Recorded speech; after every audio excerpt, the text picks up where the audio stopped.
Dark Night of the Soul? Dark Night of the Soul. That's yeah, Yeah. See, I think that's really interesting. yeah. It generally happens when you start moving into a conscious place. And consciousness for me, and we don't really know what consciousness is. We don't know whether. I mean, for me, I feel that our whole existence is like the universe is basically consciousness, and we create our lives out of this consciousness. So what we think, the people we connect to, everything around us, the place we live, all generally creates our lives. And the more conscious we become, that really just means that we become more aware. So we all have our belief systems, and our belief systems are based on where we were born, what religion we were born in, what race we were, what sex we are, what gender we are. And what we were taught. And these become our belief systems. And we think that that's who we are. But it's really just a belief system. And what consciousness does is it helps you realize that there's truths outside of the way we believe. And the more conscious you become, you expand your belief systems. And it makes it way easier to live. There's not as much drama because you become way more accepting of other paths in life. And so it's been, but when you start doing that, you kind of push off from what you've known and what you've been. And you generally will go through a difficult time because the people around you probably won't see it the same way, and they won't like that you're changing. And it could mean you end relationships. It could mean that you need to leave your job. It could mean a lot of different things, and it becomes kind of scary in the beginning. And that's what I mean, the dark night of the soul, which is basically the way you thought you were. You all of a sudden realize that that's not really who I am, and that's not really who I want to become. And you may not know where you're going, but where you've been is not where you want to continue going. So you're usually alone at that point. And that's why it feels so dark, is because there's a sense of solitude, even though you're really not. And that sense of solitude is actually important to the process because it forces you to go deeper inside yourself. And really, the best things we can learn about life are in us. We hold all the answers. And yet, because of the way culture works, it pulls you out of yourself and puts you into the world. So you are getting information only from external sources, and they want you to know different things. They are teaching you what they want you to be as a culture. But when you allow yourself to go inside, and you can do this through meditation, some people do it by working with plant medicines. But it's a journey. It's not an overnight thing. It's something that you decide to do, and it's a process. And once you start doing that, then you start learning from yourself. And when you start learning from yourself, you're able to then bring it up and out into the world. And then you find other people that are feeling the same way as you, and then you find community. And once you find community, then you feel less threatened and less scared, and then you start supporting each other because you feel very vulnerable when you're going through this. But really, vulnerability, I believe, is a superpower. We all feel that way. We all suffer. We all feel vulnerable. But it's when we're able to express our vulnerability, and then someone goes, "Me too. I feel the same way." And then you share your vulnerability without shame or judgment. And that's the beginning of strength. And the more people that come together and share their vulnerability and build community around that and support each other, that's when you start having really earth shattering changes in your life. Welcome to Learn or Be Learned. We either learn from others or others learn from us. The former is able to help us become a better, faster you. Follow me weekly as I dig up stories like a true anthropologist would on one of the 3 series called Guest Conversations, Book Applications, or my Small Talk Explorations. I'm your host, Shiva Danshekar, and let's talk. Welcome back, everybody. So I'm here today with an interesting guest. Her name is Lynnda Pollio, and she has devoted a lot of her time to understanding consciousness, frequency, spirituality, and if I'm not mistaken, you switched from like marketing or something, correct? In your Yeah, career? I was in advertising, marketing, branding for many years, and then I moved from that into conscious marketing, sort of working with conscious business practices. And then from there, I just went full on into consciousness and frequency and kind of, where the next where, where the next thing is for the planet. Hmm. And where did that jump from marketing to consciousness in marketing? How did that kind of happen? Well, I think it kind of happened organically for me because I was sort of born a little unusual, and I was having a lot of energetic experiences as a child. Um, and I thought it was normal, and other people didn't. So I learned to just stop talking about it. And so I kind of went through school and through my 20s and just sort of, lived what was a pretty traditional life. I got into the corporate world because that's what you kind of did. And so I was in advertising, which was great. I ran new business for ad agencies for a number of years, and I was involved in a consultancy that I started, which was all about teaching people how to build business. And it sort of all kind of came around again when my father, who I hadn't seen in 17 years because he was an alcoholic, and we kind of cut ties with him at some point. But he had a heart attack, and I was told he was dying, and my uncle wanted to know whether we wanted to see him one more time.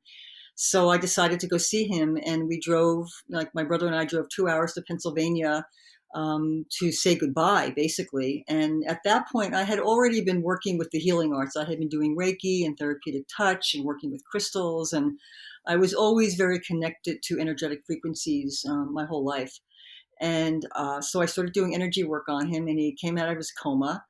And about a month later, he came out of the hospital. And when he walked out, he just told me, "I want one more year with you kids to sort of make up for, our childhood," which of course you can't, but you can at least become someone new that, so you leave your children with better memories. So I took care of him for a year, and we kind of redeemed him and redeemed the family, and everything was great. I mean, we really, by the time he passed, I was with him when he passed. It was a very beautiful experience. And about 3 days after he died, I woke up in the morning and I heard a voice say, "Go to Sedona." And I had heard about Sedona, which is in Arizona, which is where I am now. And, but I'd never been here before. But I got on a plane about 3 weeks later. I had nowhere to stay. I didn't know why I was going, how long I was going for. And I just got here and found a place to rent and spent about 5 months. And I was started having all kinds of mystical experiences, which kind of reawakened me to the childhood energies and the childhood experiences that I had kind of suppressed over the years. So I spent 5 months here, and then I knew it was time to go back. I just couldn't stay here forever. I had a business, and I had a relationship, and I had a family back in New York. So when I got back to New York, I really couldn't go back to that person that had just been going to work every day and living kind of the traditional life. I really felt like I now had to make a difference in the world and whatever I did. So it was the advent of conscious business practices. It was really when organics and solar energy and all these sort of new ways of living on the planet were beginning to take hold, being healthier. They were all little businesses that were beginning to blossom that were trying to make differences on the planet. And there was an organization called LOHAS, which was one of them. And there was Conscious Capitalism, which was started by John Mackey, who was one of the founders of Whole Foods. And I got very involved in that. I became a thought leader in that and very involved in the idea of bringing conscious business practices and then what I call human technologies of wisdom, intuition, compassion, empathy, forgiveness into the business world. So into the corporate employee programs, into the way that they market, and I did that for a number of years and was very happy with that. And it was very exciting at that point in time because everyone that was doing that work were very passionate about it and very committed. So we became this really beautiful community of people that were very aware of our impact that we were making, hopefully on the future. And so finally, I was gearing up towards starting a really big consultancy again, and my mother fell and shattered her femur. And I went into 9 years of Oh 24/7 gosh. care. So everything that I thought I was going to be basically went out the window. And I went into a very difficult time where they often call it the dark night of the soul, where you sort of lose everything that you thought you were going to be and everything that you believed about life. And it becomes very uncertain, which is, I think we're going through sort of a global dark night of the soul right now, where everything we thought we were going to be and how the world was going to work is not working the same way. And we have to kind of push off the shores of whatever we thought were normal and kind of go together into this unknown and see what we can create from this unknown place. So I kind of went into it first with my mother, and it was 9 years. It was very difficult. And during that period of time, actually right before that, I started hearing the voice of an old Black Southern woman. And I started writing a book. And I didn't know I was writing a book for about a year, but she was very insistent that I tell her story. And it's a beautiful story. The book is called Trusting the Currents. And it's all about trusting the currents in life, no matter where they're taking you, even if they're taking you to places that you didn't expect to go to and you maybe don't want to go to, but you just feel that that's where you're supposed to be, and you have to kind of follow that path. So the whole time I was taking care of my mother, I was partially channeling the book, partially editing the book, and then I indie published it myself. And it's done well. It's won 13 literary awards, and it was an Amazon bestseller in inspirational fiction. But so during that time, I wasn't really working that much because between the book and my mother, I just sort of went down a different path. And that was a big lesson for me because I struggled against that for a long time. And I think that's what happens to a lot of us, is the idea that we have to learn to go in a new direction. And, learning is not just about educating yourself to something. It's about knowledge, which is very different than education. It's about understanding that maybe what you thought you were going to be or do is not what you were meant to be or do. And how do you learn to trust that that you have to let go of that thing, whether it's a person, a job, a career, sometimes health, and allow yourself to learn to navigate into new terrain. So that kind of what I really learned in taking care of my mother was I was not in control of anything. It was, I had something else was in control of me. It could be a higher self. It could be sort of the patterns and frequencies of our ancestors. There's a lot of different ideas about what that is, but I definitely felt like I needed to learn to let go of my expectations of myself. And then my mother passed in 2018, late 2018.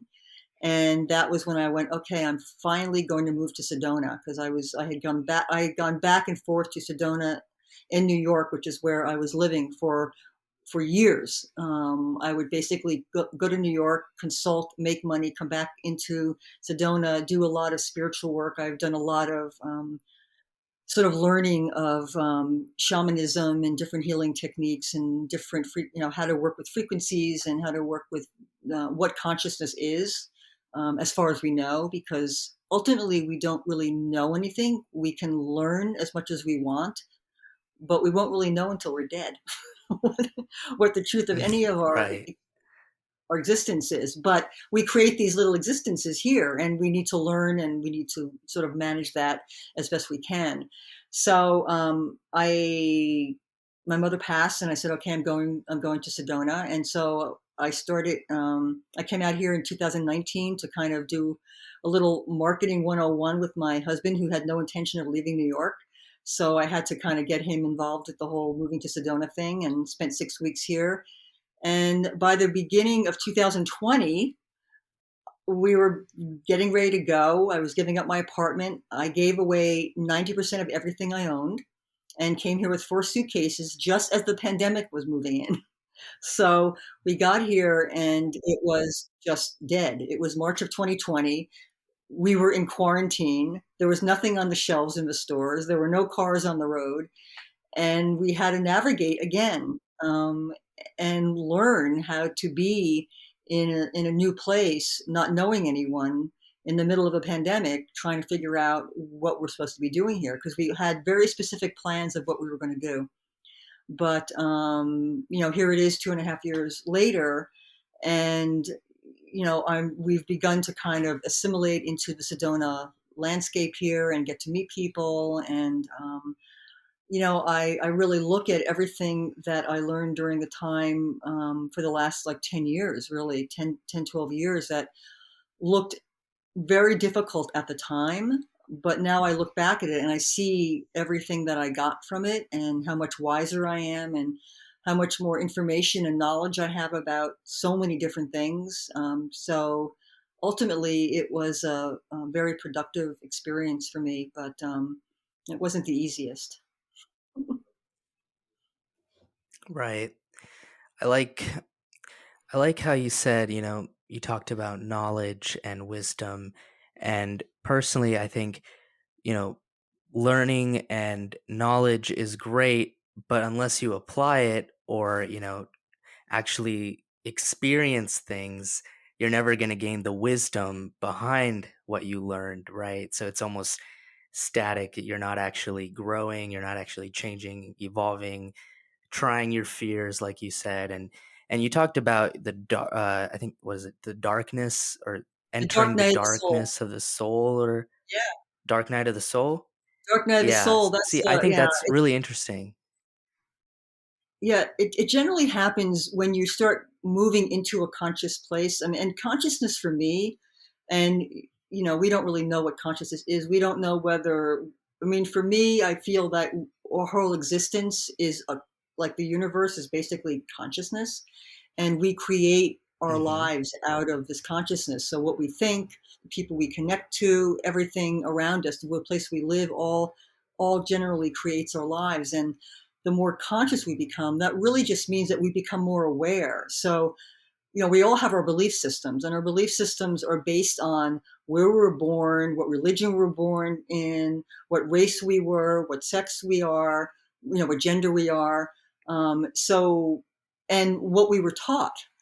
And these become our belief systems, and we think that that's who we are, but it's really just a belief system. Hmm. And what consciousness does is it helps you realize that there's truths outside of the way we believe. And the more conscious you become, you expand your belief systems, and it makes it way easier to live. There's not as much drama, because you become way more accepting of other paths in life. And so it's been, but when you start doing that, you kind of push off from what you've known and what you've been. And you generally will go through a difficult time, because the people around you probably won't see it the same way, and they won't like that you're changing. And it could mean you end relationships. It could mean that you need to leave your job. It could mean a lot of different things, and it becomes kind of scary in the beginning. And that's what I mean, the dark night of the soul, which is basically the way you thought you were. You all of a sudden realize that that's not really who I am, and that's not really who I want to become. And you may not know where you're going, but where you've been is not where you want to continue going. So you're usually alone at that point. And that's why it feels so dark, is because there's a sense of solitude, even though you're really not. And that sense of solitude is actually important to the process, because it forces you to go deeper inside yourself. And really, the best things we can learn about life are in us. We hold all the answers. And yet, because of the way culture works, it pulls you out of yourself and puts you into the world. So you are getting information only from external sources, and they want you to know different things. They are teaching you what they want you to be as a culture.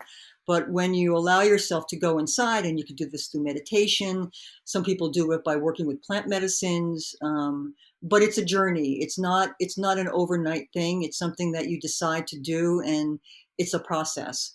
And once you start doing that, then you start learning from yourself.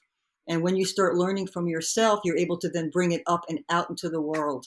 And then you find other people that are feeling the same way as you, and then you find community. And once you find community, then you feel less threatened and less scared, and then you start supporting each other, because you feel very vulnerable when you're going through this.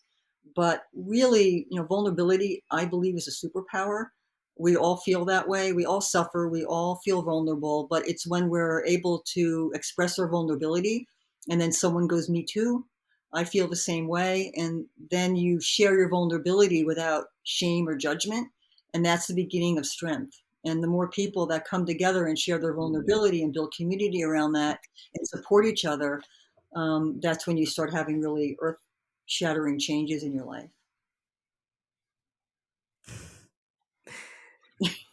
I just want to say, Lynnda, that was incredible, because I resonate with what you said.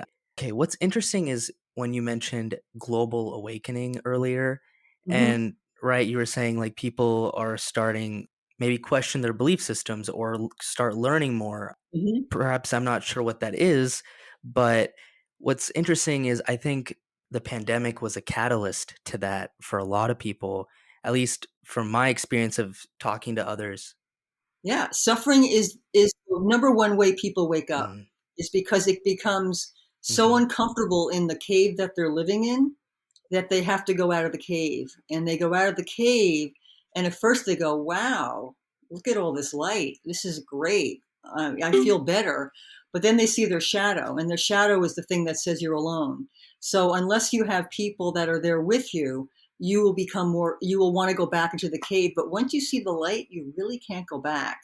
You can try, mhm, but you'll just make yourself more miserable. So, like people like me, and there are many people around the world that are here to try to help people that are beginning to look at their lives differently, and maybe want a different way of living. And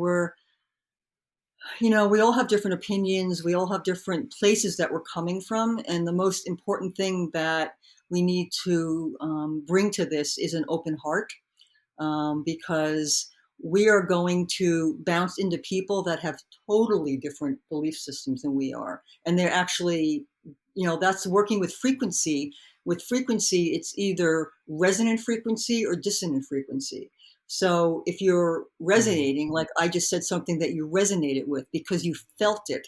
Resonating is you actually feel it. So when you feel it, it feels good. It feels, oh, that's me. Oh, okay. I want to know more. And you go further. When it's a dissonant feeling, then you repel off of it. And sometimes it means you need to just step away and not go near that person, that situation, that job. And other times it means not pay attention to the other person, but pay attention to why you're feeling that way, and really investigate what prejudices you have, not what they're having. Because I generally find that people that are in conflict together, all they're doing is triggering their deepest traumas. Like, we all are carrying around traumas. None of us get through life without trauma. And we're in childhood, most people have some kind of trauma that they're dealing with. And even if we had good parents, we still have traumas when we're 2 years old that maybe wouldn't look like a big deal, but when we were 2 years old, it was a big deal. So we're carrying that around with us. And what happens is, I have my little trauma, which is unconscious, because if it's conscious, that's good, because at least you know it's there and you can work on it. But mostly we're dealing with unconscious trauma that we don't even know is there. The only reason we know it's there is because you say something to me and I get offended, or I don't believe you and I get angry at you. and I focused completely on you, that you're the problem. But really what it is a gift, because it is telling you that there is something in you that wants to be seen. And if you would just pull back from the conflict and really go into yourself and say, where is that? Why do I feel that way? When was the first time I remember feeling that way? You can do a lot of your own inner healing, and once you get through that, you find a lot less enemies out there in the world. Yeah, you mentioned earlier that people have, many different ways on how they take going through what they're dealing with, whether it's trauma, whether it's finding yourself, your soul again, right? Mhm. So, you mentioned meditating and others, and for me personally, I think journaling was huge. Was at That's first huge. it wasn't. It felt kind of gimmicky. It felt like, Mhm. okay, this is stupid. Why am I putting? I'm already thinking this. Why am I putting it on the They're page? judging it. And then some and then something interesting happened, like I think around day 4, was I reached some sort of like flow state where I kind of my emotions were kind of just flowing through the page without me really having to judge it, think about it, right? Just from thought to paper, it was just going down. And then I started, discovering more about myself, Mhm. and it was more like that was kind of my healing process, right? So I want to ask you, for me that's very interesting. Is that a form of bringing your subconscious to your conscious? What is Yeah, flow state in that's that that's what it sense? is. It's you are bringing up the thing in you. I mean, the problem with going inside that people have is that, one, they're not familiar with it. It's not familiar. Two, it's where we hold our trauma. So when we first start going in, we're going to be very uncomfortable. And people have to know that it's normal to feel uncomfortable when you begin. Sometimes you get you think this is stupid. Sometimes you fall asleep. That's some people's protective mechanism. I'm going to try to do something. As soon as I go inside, I'll fall asleep. They can, so there are all kinds of ways that your ego and your mind try to stop you from going inside. And then technology, of course, is the worst when it comes to that. You have to shut off everything because it completely pulls you out of your inner self.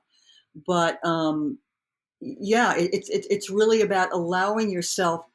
The deeper and deeper you go, and when you journal, you more and more go, you'll find yourself going deeper and deeper and deeper, and then you can start asking yourself questions, and you'd be surprised, you'll start getting answers.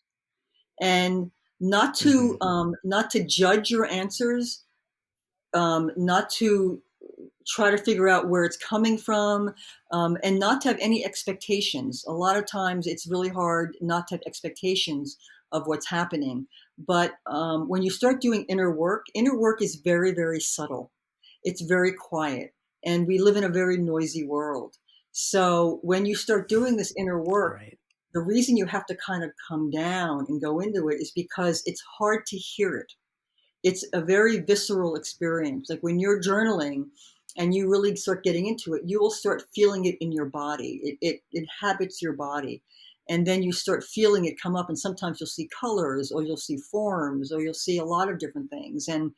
And it's best just to bring out what wants to come out without trying to figure out what it is. And you can always go back when you're out of that state, and you can look at it. I mean, I tell people a lot, like, if you begin to journal, don't even look at what you're journaling for a month. Just go back to it a month later, and you'll go, because you'll, when you first look at it, it won't make any sense. But if you journal for a month and then you go back and look at it, you go, oh, this makes total sense to me. I didn't realize it, because you're in a different place, and your higher self, or whatever that part of you is that communicates. And the, that's a whole nother podcast about what that is that communicates to you. Um, it's very quiet. So you really want to take time with it. Um, and it's amazing what you can learn about yourself, as I'm sure you're finding out by journaling. Hmm. What are your thoughts on the duality of your conscious mind and your thoughts, right? You have your subconscious brain telling you to do these things. Or, Mhm. for example, I guess a good example would be you don't you want to start exercising because you know it's good for you, you know how you feel in the long run, you love it, but the other part of your mind's like, no, let's lay down, let's go eat some food, let's not do it. And it's almost like a battle in your own mind, like a duality, right? Mhm. So how does that relate with your consciousness? Well, that's all about breaking patterns. We are nothing but a bunch of patterns. We have our individual patterns, we have our familiar patterns, we have our cultural patterns, we have our national patterns or global patterns, and we're all caught in a pattern. And it's sort of the laws of inertia. Whatever's in motion wants to stay in motion. Whatever's inert wants to stay inert. So we have, I'm sure you've been learning all about, the rewiring of the brain. We when you have when you have a thought over and over and over again, it patterns your brain. So if you don't work out, you don't work out, you don't work out, your whole life becomes not working out. So putting yourself into working out is then, oh my God, I have to change. I have to actually create a new universe to do that. And I always use the comparison. I have this thing, it's called my cupcake syndrome. And it's sort of like I'm having a really bad day and I'm walking down the street and there's a cupcake store. And I know the cupcake's bad for me, but I'm in a really bad mood. And I'm pretty sure that cupcake will make me feel better. So I'm standing outside the cupcake store looking at the cupcake, and I have a choice. Do I walk past the cupcake store and just try to work on this feeling myself? Or do I go into the cupcake store, buy the cupcake, eat the cupcake, and then I don't have to work on myself? I can just let the cupcake do it for me. So I buy the cupcake, I eat the cupcake, and I'm right. I feel better. I walk out the store, I feel better. 2 days later, I'm walking by the same cupcake store, but I feel okay. And now I'm looking at it, I go, I feel okay, but that cupcake was really good. And so you're beginning the pattern. And so you're again at that pattern spot going, do I go in and have the cupcake or do I keep going? Let's say you go in and have the cupcake. You eat the cupcake. It's a good cupcake, but it's not the same because you didn't have the same need for the cupcake before. And what happens is every time you go around, you start patterning yourself as a habit to go in and have a cupcake to the point of when you have the cupcake, you start having self-loathing because you know it's bad for you. You didn't really want it, but you're used to having it. Whereas if you had taken the other route and you didn't go into the cupcake store, you would have not created that pattern. And you would have, like, eventually, as you walked by day after day after day, not even seen the cupcake store. You wouldn't have been triggered at all. So we become very patterned. And those are hard to break. And what I usually say about patterns is the big patterns are so entrenched, they're very hard to break. So if you can start with little daily habits that are kind of like the scaffolding that hold up the bigger patterns. So, if you drive to work one way, like if your life is you get up and you do the same thing every single day, you're in a pattern and it's very hard to break that pattern and say, I'm going to go to the gym instead. So maybe drive to work a different way, get up at a different time, go and do something else. It's about taking small actions to break the patterns, and then eventually, or eat better. Like when I first time I came to Sedona, I went on raw foods and I lived on raw foods for like 5 months, and I was so healthy, and I felt great. And then I was going back to New York, and I said to my friends here, I said, I'm never going to be able to continue this in New York. First of all, no one I know is going to eat like this. New York is full of good food, and it's just not a place to eat. And a friend of mine said, he said, first of all, he said, if you feel like eating something bad, he said, always keep 2 apples or 2 oranges. He said, if you feel like eating something bad, eat the 2 apples or 2 oranges first. He said 90% of the time that will kill your paying for what is really bad. And then he said, and if you do eat something bad, he said, just come back to the good eating. He said, what happens is people, when they go off when they don't work out, like they're working out and then they don't work out, and then they get disgusted with themselves. So then they don't work out again. But if you don't work out forgive yourself. Go, I just needed to not work out today. But then go back the next day. And I'm kind of working on that now because, taking care of my mother, I wasn't working out that much. And then coming here, it was the pandemic. So I'm just beginning, the last few months to start exercising again. I hike and I exercise, but every day I have to go, there's a gym I have to go to. And some days I go, okay, I'm going to get there. And other days I make up a million excuses why I don't. But the thing is to forgive yourself when you don't do it, because then you just create self-loathing, which is going to make it worse. And just take small actions to, I mean, even if drop on the floor and do 10 push-ups wherever you are, just to tell your body that you care for it. Show your body respect, and it will eventually move you in a new direction. But I find small steps are way better than kind of trying to do something all at once. It's very, very hard to break a pattern, and to get other people involved is very helpful. Right. That sounds a lot like James Clear's book, Atomic Habits. I don't know if you've read it, but he talks about things like No, I have.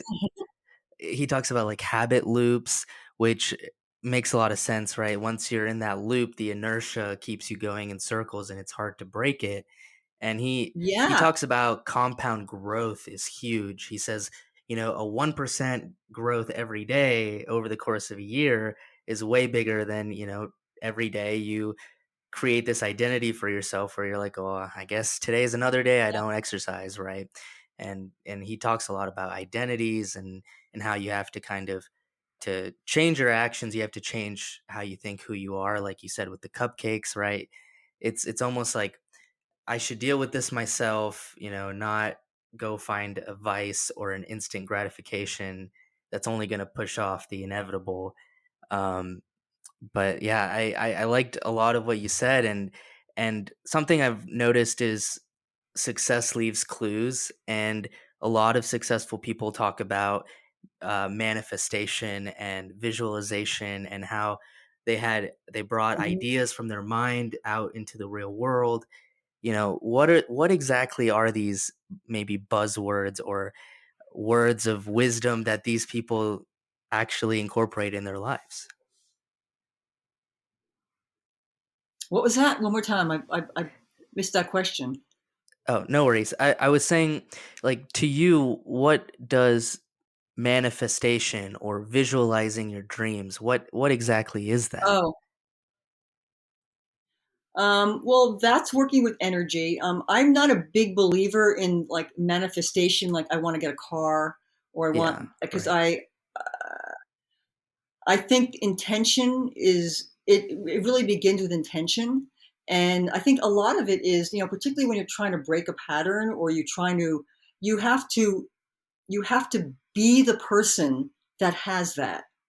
So, and that's not meaning like you need anything external. You have to in yourself, like you wake up one day and you want to have a great body. So you go, I have a great body. Now, having a great body, how would how would I act that day? I would go to the gym. I would eat healthy because I would already know that that's the way I'm going to keep this body. We try to push an elephant up a hill, and what we need to do is just know that we're on the top of the hill already, and just act like we're there, and act like the person that you want to be. Like if you're looking for a particular success in life, um, know you are that person, and that's the energetic thing. It's a feeling. It's not about external. Um, Gratification or validation. It's really about you knowing these things. And sometimes that's hard because we have a lot of self-worth issues, that we're kind of harbored with from our childhoods. So, we may think we deserve all this stuff, but then there's that unconscious trauma in us going, but you don't deserve it. You don't deserve it. So sometimes it helps to just act like the person who does deserve it and take actions based on that. And you'd be surprised how the universe just sort of, and that's really manifestation, and they talk about manifestation too, that you look back at yourself 5 years. You go and you imagine that you are successful at whatever it was you wanted, and you're looking back at it and you're remembering how you got there. And then you take the actions that you need to take to get you the place. It's hard to, even though it's about living in the moment, it's, we don't live in a linear existence. We were created in a linear existence because we have time, and culture requires us to know where to be, when to be it. But the universe is not linear. So being in the moment doesn't necessarily mean from where you are right now. You could put yourself in a moment in the future where you already have accomplished what you wanted, and then you think back at how you got there, and then you start taking little steps. It really does. It's really about our own inner work. And hopefully we find, again, there are people, there are books, there are workshops, there are podcasts, there are, all different kinds of avenues and resources for you to get inspired, because we all need to get inspired. I mean, we live in a world that is very uninspiring right now. And we need to find ways to inspire ourselves so it doesn't feel so heavy. And we sort of know that even though we're going through a somewhat dark time right now, that we will get through it. And we'll get through it because we're going to evolve ourselves into a more conscious being, and we're going to find our community of people that really care about us and see us. Most people don't really feel like they're seen, so they want to be, on Instagram, and they want to be all, because they don't feel seen. And if you really feel seen in your life by the people that care about you and that you care about, then you have less problems with that. So yeah, that's, I think manifestation is, you have to be careful with that. I think it's a tool, but it can be used for, or used for things that you really don't need, but it does exist. It's a it's working with frequencies, and it's working with the frequency of being the person that you want to be. Right. And I guess let's dive a little bit into this idea of like frequencies and energies, right? I Something that's interesting is, I've done a lot of journaling and thinking, and then I'll think of certain ideas, and then to see people talking about it, or to see that this idea has been developed upon, is really exciting for me, because it's realizing, oh, I'm thinking in the right direction. So it's always interesting to hear people talk about energies and frequency. And so I was in India a few months ago, and I would go for a walk in the morning, every morning. And I noticed in front of people's houses every morning, the wives would put this sort of design symbol, made out of some sort of white chalk material. In my language, we call it a column. I'm not really sure what it's called in English, but it's basically just a design, one long interconnecting design where it's I'm not sure if I'm explaining this well, but right. So it's a design.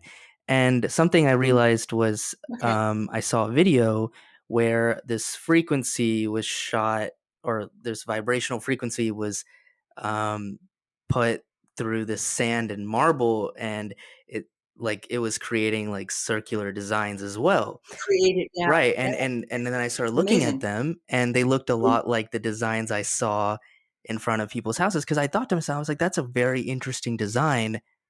Why? For the culture is very old, right? Indian culture is very old. So I think to myself, why have people been doing this for so long? And quite frankly, I think, over time, that reason of why gets lost because not enough people ask. Um, I guess, in my Yeah. opinion, but it was just interesting, right? So frequencies, energy, like, and even in religion and culture, we see a lot of religions involved in sound. Sound is huge in a lot of religions. Prayers, Yeah, bells. sound is big. I'm a big believer in sound therapy. I just finished a 7-week course in sound healing, and I believe that sound is the future of the future of health, because in fact, I was telling you before we went on that I just had a session, and it was all working with Tesla frequencies. And, frequencies, frequencies are mathematics. And, these designs are kind of sacred geometry. They are the designs that come from sound and from frequency. And the same thing. And I don't forget the gentleman's name who did all the studies with water, that if you put sound into sand, let's say, and you use a resonant frequency, it creates a beautiful design. But if you use dissonant frequencies, it creates not so great designs. And if you look at cancer, cancer has very the designs that come with cancer are very dissonant frequencies. It's dissonant, so they're ugly and broken, whereas health comes out as very beautiful designs. So yeah, frequency is a very probably long and complex understanding, but we are Right. made up of energy. And that energy is made up of frequencies, and everything is frequencies. This glass with water is frequency. Colors are frequencies, forms are frequencies, thoughts are Right. frequencies. So once you realize that, and that's why thoughts are so powerful, because when you think something, that thought, it's like a thought, and then it's an intention, and then it's an emotion, and then it's an action. So a lot of people have crazy thoughts, but they don't take it any further. But those crazy thoughts are out there. And a lot of what's going on in the world right now is because we're all a little crazy. And those frequencies are dissonant. And so they're making people uncomfortable. And we're basically these kind of tuning forks. We're all water. We're electrical and we're water. So we're basically resonating with whatever is coming at us. So when we get emotional, it really changes our frequency, and then we have to decide: are we going to take action on it? And we either take negative action or positive action. And I have this other thing that I do when I get freaked out. I really kind of taught this to myself when I was taking care of my mother, and I'd be having these major meltdowns. And I had this one moment where I had gone away for a few days. I finally got someone to take care of her, and I went away for a few days. And she called me, and I got this panicked feeling that I was going to have to go back before I was ready to go back. And I remember observing the emotion in me. A big part of this is becoming the observer to yourself, so that when you're observing emotional distress or trauma or anger or whatever emotion, you try not to become it, but you observe it like you're watching television, and that's isn't it weird how Lynnda's feeling right now? And just put a little bit of space between you and that feeling. And so I did that, and I looked at my right hand, I said, is this true?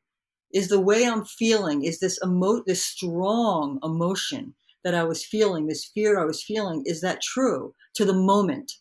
And then I realized it's not true. I was just making stuff up in my head based on my past experiences. I was projecting it into my future, but my present, I was totally fine. And so I looked at my other hand, I said, so what is true? And at the time I was sitting in this beautiful place. I said, I'm sitting in this beautiful place. I'm sitting in hot springs, and I'm enjoying myself, and everything is fine. And then I decided to take one small action. So I went and made myself a green juice.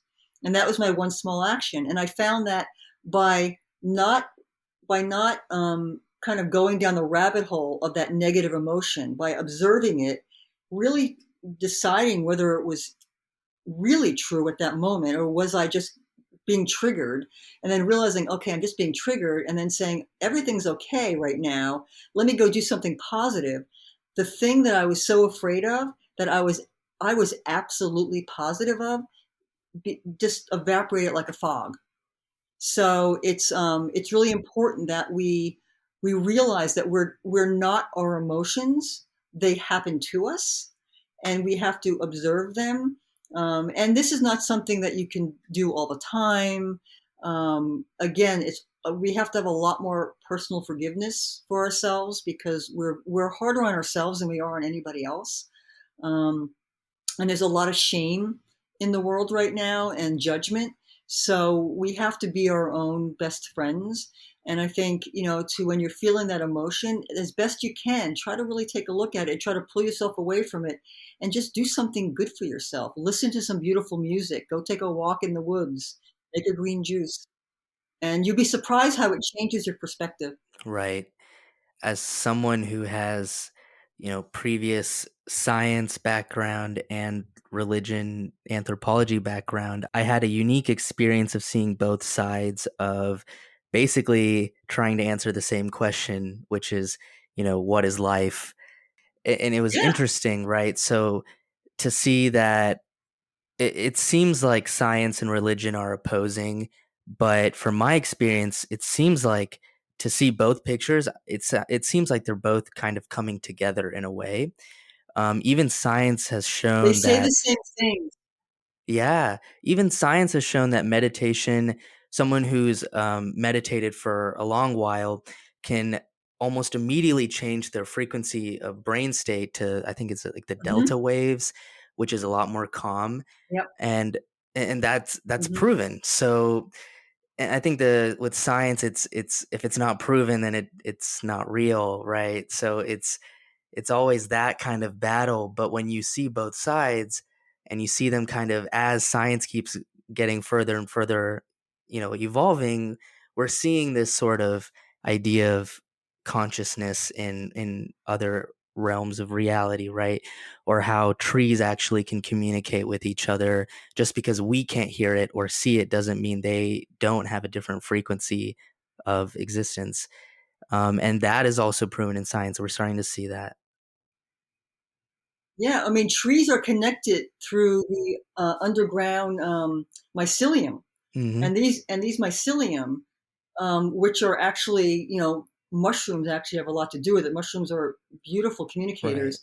They trees can communicate across the country through this mycelium that is under the ground. So we don't know more than we do know, and I think we live in this little tiny world where we believe certain things, but they believe that the sun revolved around the earth for a long time, and science only believes in what it's already learned, and it just tries to push it a little bit further. But really, the biggest changes in our lives have become because we took quantum leaps in our belief systems, and mostly people died in the beginning. Copernicus died. I mean, these people that bring these new ideas, these are the heretics.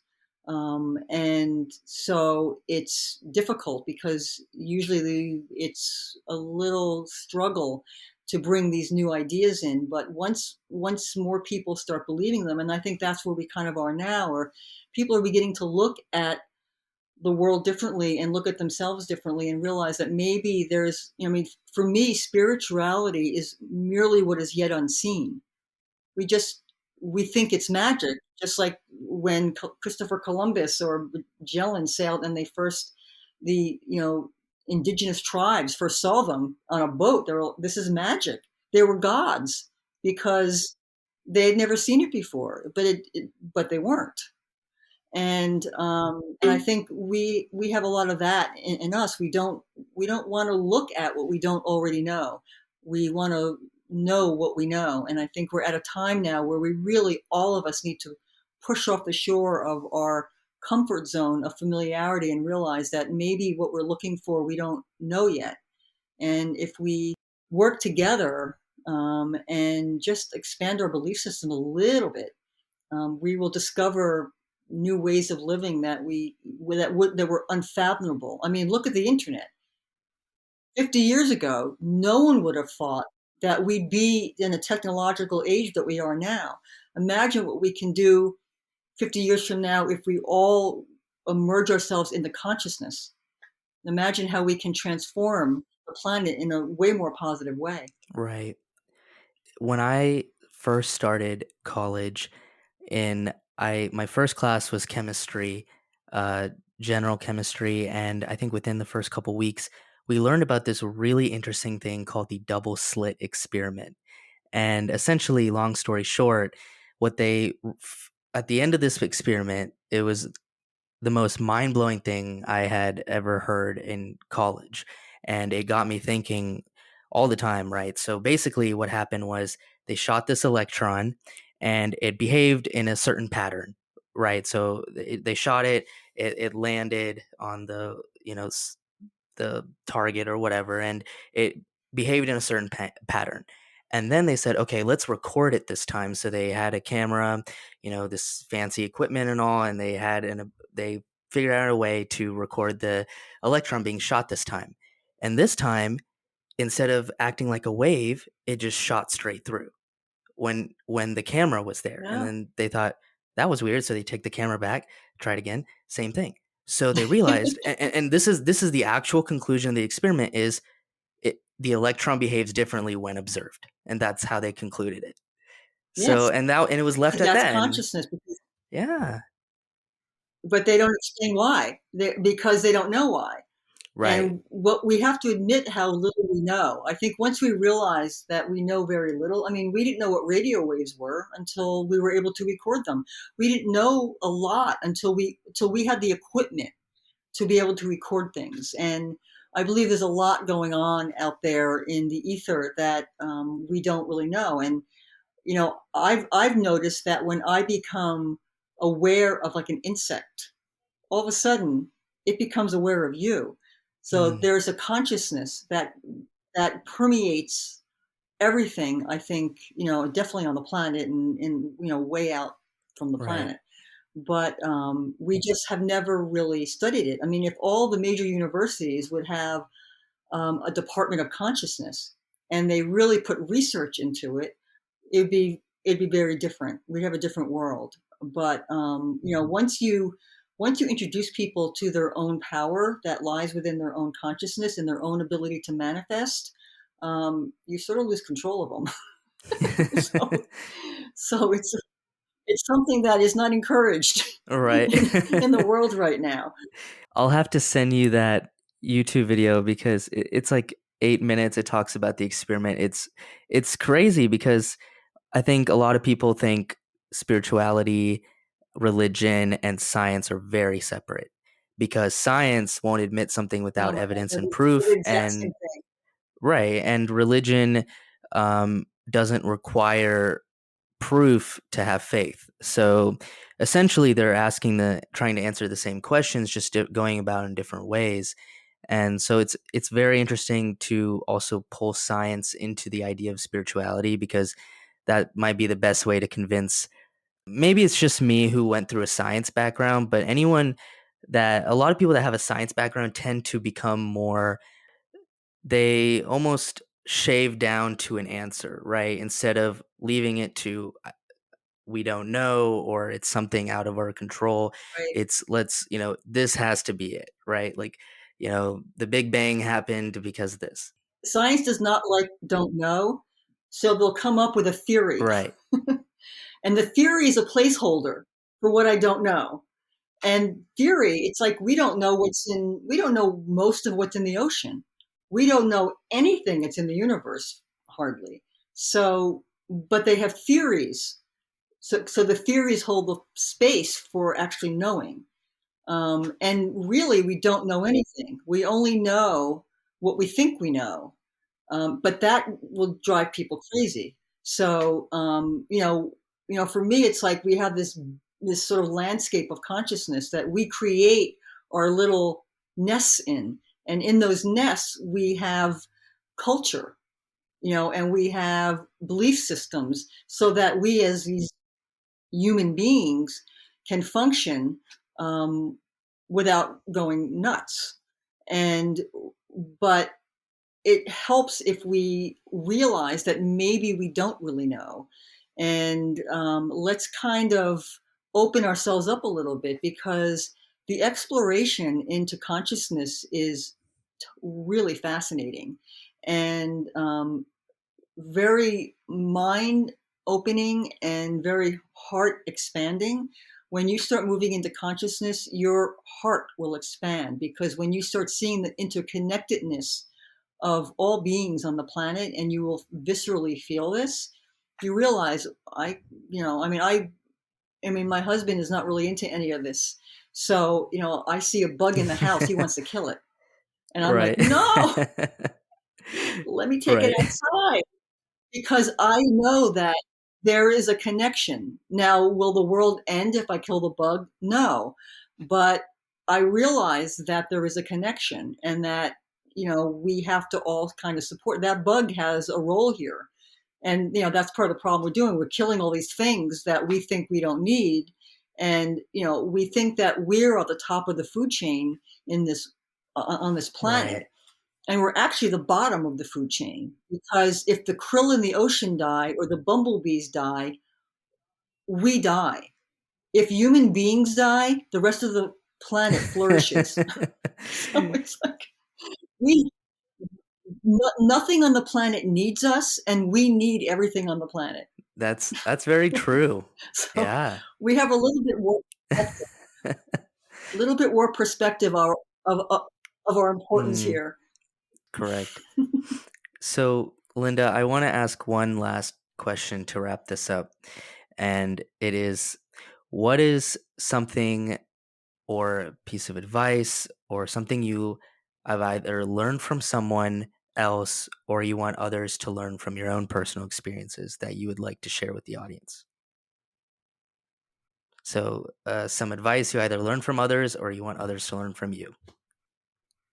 Oh my God, that's a loaded question. Well, I mean, I think it's both. I think I've learned this from others, um, not anyone in particular, but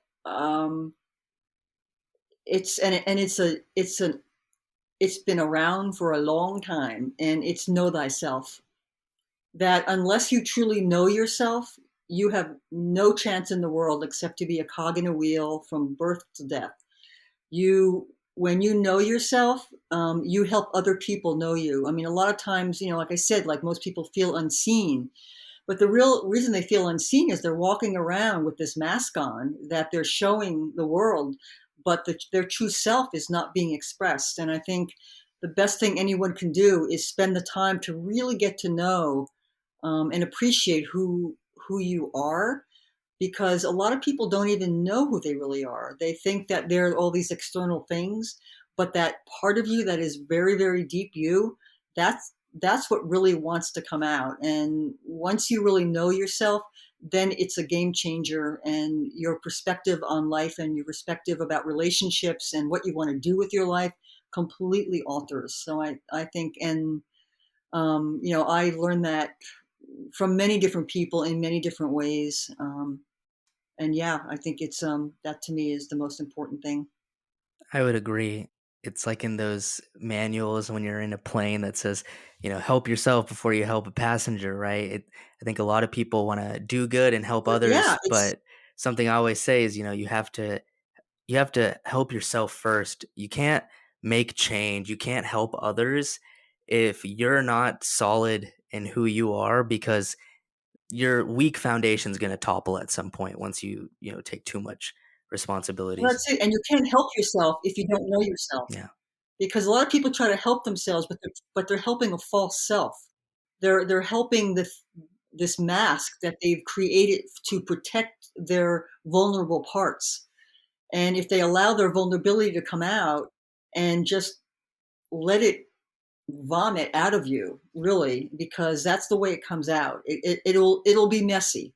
It'll be messy in the beginning when you're going and doing inner work. It's going to be messy, and if you realize that, and you have some support around you in whatever shape, form, and shapes, and you allow yourself to process what's coming up, you'll become a new person, and it's just makes life way more interesting, and way more fun, and it becomes more of an adventure than a struggle, Agreed. Well, Linda, thank you so much even for with the being here. struggle. Right. Thank you so much for being here, and I really appreciate having Really you. appreciate it. Yeah, thank you. I love what you're doing. I'm very grateful you're out there, helping people to learn, because learning, like you said before, learning does not stop when you leave school. That's just the beginning. Hmm. You really learn till the end of your life. Right, right. Well, thank you for being here, and I appreciate it. Welcome.